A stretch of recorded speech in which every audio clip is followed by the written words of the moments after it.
Let's dive into a moment of absolute chaos in the heart of the Roman Empire, a time when a single calculated gambit by a foreign king would not only stop a civil war dead in its tracks, but also decide the next emperor.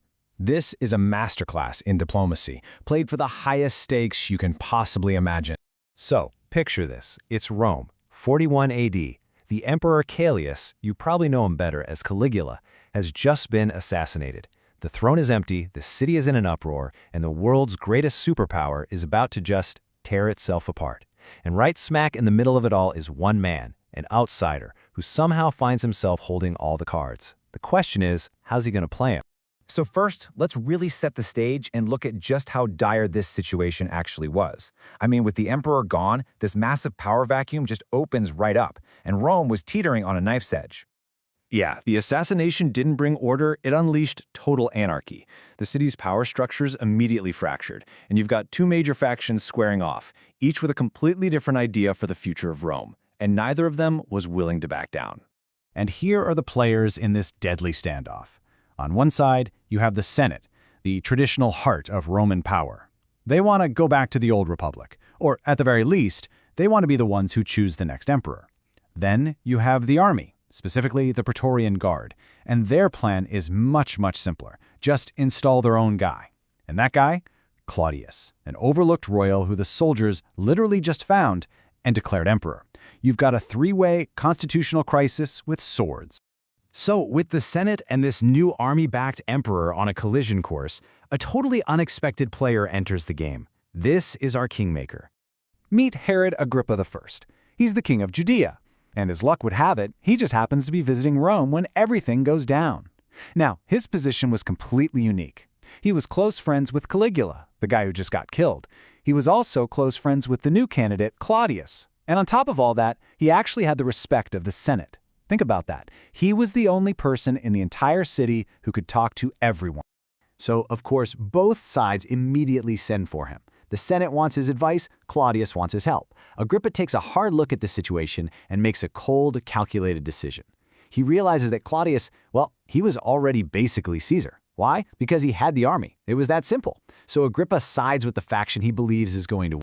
But here's where it gets really interesting. Agrippa doesn't just join Team Claudius and hang back. Oh no, Claudius immediately sends him back to the Senate as his personal ambassador.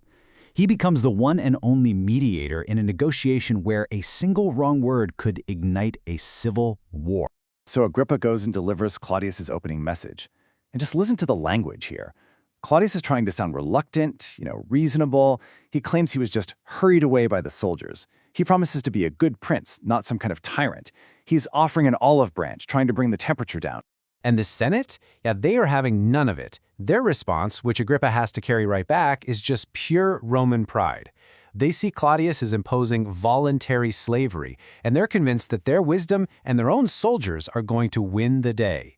The standoff is now a complete deadlock. Claudius sends Agrippa back one last time, and this message, it is grim. He's basically saying, fine, you want a war, you'll get one. But notice how he frames it. He suggests they fight outside the city so they don't pollute the temples with Roman blood. He's making the Senate look reckless. The talking is officially over.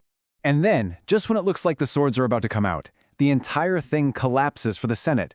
One of their own soldiers stands up and basically shouts, "What are we doing? Why would we fight our own brothers when we can have Claudius?"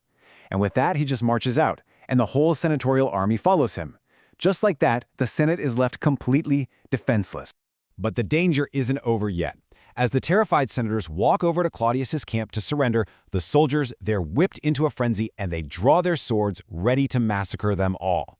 In this critical moment, Agrippa literally runs ahead, gets to Claudius, and gives him this incredible warning. If you let this happen, you're going to be emperor over a desert. He saves the Senate, and in doing so, he saves the legitimacy of Claudius's brand new reign. So, with the crisis averted and Claudius firmly on the throne, it was time for the man who made it all happen to collect his reward. And believe me, it was a reward fit for a kingmaker. Claudius does not hold back. He immediately gives Agrippa his entire paternal kingdom, all the lands of his ancestors. Then he just keeps adding to it. The country of Trachonitis, the country of Auranitis, on top of that the kingdom of Licinius.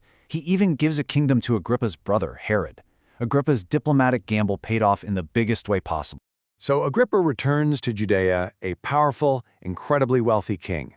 But his story and his family's story is far from over. And this is where we really start to see the long-term consequences of everything that just happened. You know, for all his incredible success, Agrippa's reign was surprisingly short. He only rules for 3 years after Claudius puts him in power. He even starts this massive new wall around Jerusalem, a project that could have made the city almost unconquerable.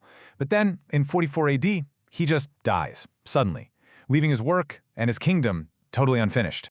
And his death created an immediate problem. See, Agrippa I leaves behind 3 daughters and 1 very young son, also named Agrippa. Because Agrippa II is just a kid, Claudius decides he can't possibly rule. And so the kingdom Agrippa worked so hard to get is just dissolved. It's turned right back into a Roman province.